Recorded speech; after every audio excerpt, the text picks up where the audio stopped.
my dear student from 8th, how are you doing? I expect that everything is going on perfect at home. You should be taking care of yourself.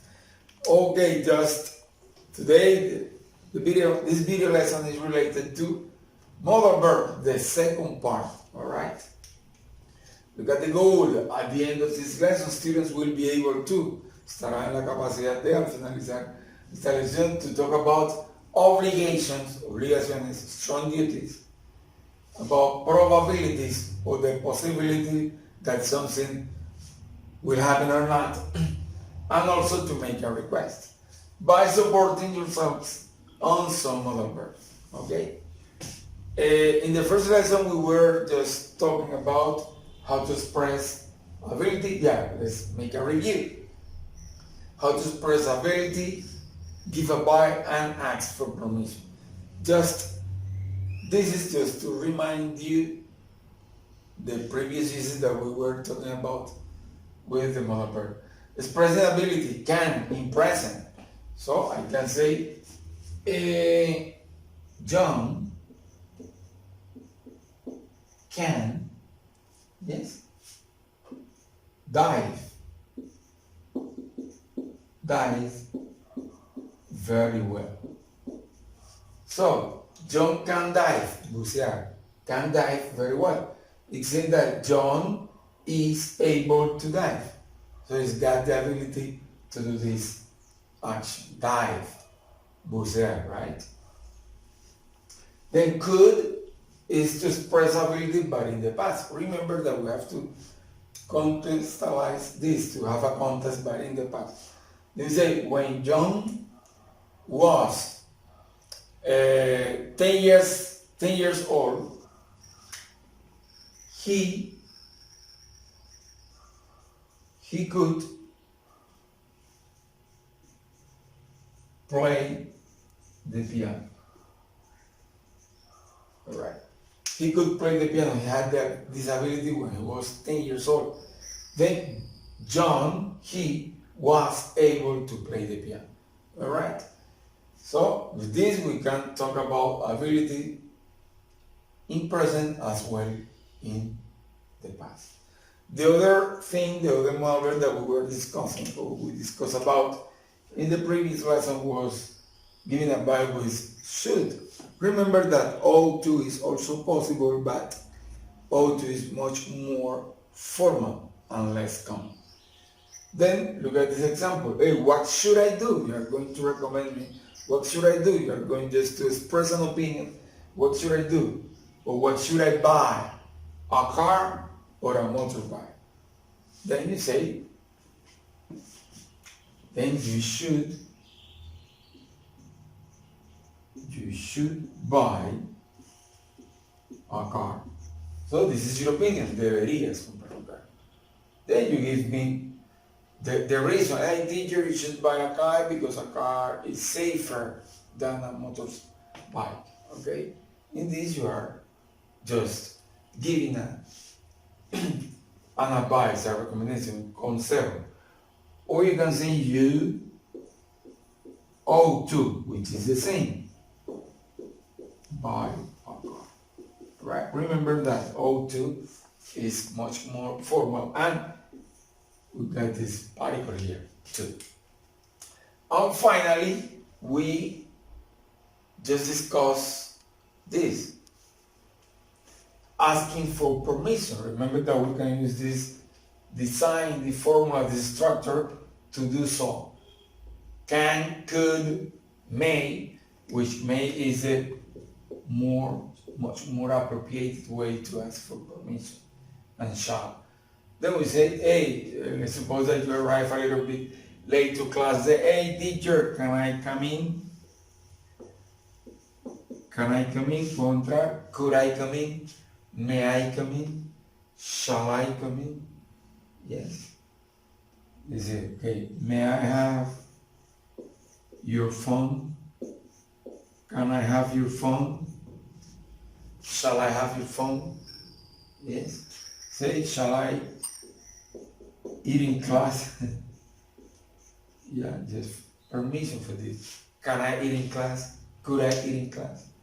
Okay, that was a brief review of the topic that we studied in the previous lesson. Now, I'm going to illustrate how to use other modal verb with other kind of use. Stay tuned, don't go.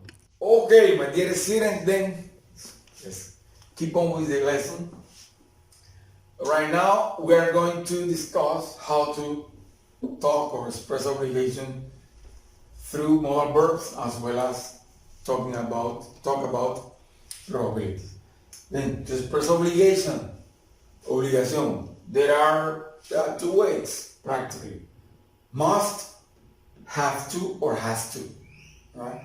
Must. When we use must, is because it's a very strong obligation. Okay? It's something that is a duty, it's a rule, sorry. Right? Strong obligation, una obligación fuerte, o sea, no hay forma de no hacerlo. Alright? It's a rule, una regla. Okay? Example, then here at the school, you must, debes, you must wear a uniform. Alright? You must wear a uniform. Debes llevar puesto uniforme. So if you are here at the school. If we say the negative statement, say I mustn't, the negative statement is a little bit different. Mustn't is related to prohibition, something that is banned, prohibido. Alright? Then you mustn't bring, yes, bring phones to a school. Alright, this is prohibited here. You mustn't bring phone to school. Prohibition, and this is duty. In the same way, we can use have or has to. But here is when something is necessary to be done.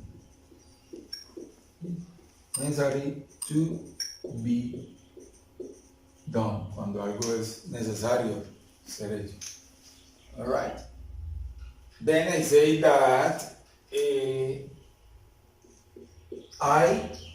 wait a minute. I have to, I have to do the dishes. I have to do the dishes means los platos. Tengo que, tener que. So it is necessary to do the dishes. Alright? The negative statement say, let's go, she doesn't have to go to school on Sundays. Alright? She doesn't have to go to school on Sunday. No es necesario que ella vaya aquí al colegio los domingos. Alright? In this way we can talk about strong obligation and something that is necessary to be done. Alright. Now look at this. Talking about the probability that something happens in present or in the future. There are two ways para hablar de la probabilidad de que algo sea. Certainty. When we have, when something is true that is going to happen. So certain certeza. So we are 100% sure that something is going to happen. Estamos seguros, totalmente seguros que algo va a suceder. Then, because of the context, we can say that it's a logical deduction, una deducción lógica. Alright. And uncertainty is when we are not sure, cuando no tenemos la seguridad, la certeza. Here, we're not sure. Acá tenemos una duda. Remember, maybe, tal vez, de pronto, quizás, perhaps. All this is perhaps. Sorry.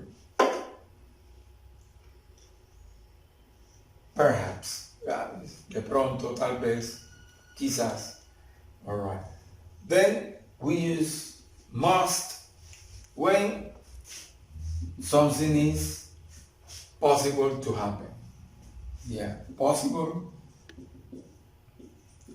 to happen. Alright? And can in this case is impossible to happen. Es imposible to happen. Imposible que suceda. O sea, estamos 100% seguros de que suceda acá y acá de que no. Then, if I ask you, hey, where is Larry? Right? If we are sure, we say, he must be at home. Él debe estar en la casa. It's because at this time in the morning, he is at home. Then that's why we say he is there, because we are sure it's possible this. I say, hey, where is Larry? He said, he can be